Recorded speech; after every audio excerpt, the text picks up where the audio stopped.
Actually, kaning mga grupo ni ngalitan sa Apas. And during that time na pa-election, so hindi Sara.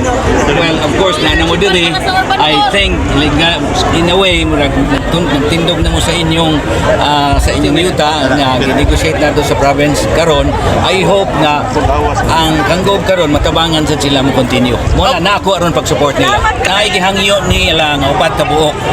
So ang ako hangyo nila magbuwata sa kanang directive gikan sa ni GOM aron atong pa-i-follow.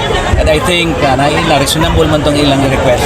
Like na ay mga balay nila nga ilang atbutang agatop kay di sila kabutang aron dili sila mga basa dili mainitan at least mabutangan ang ilang mga balay o ilang ato mabutangan og mga atop pa. Salamat Mayor for being here.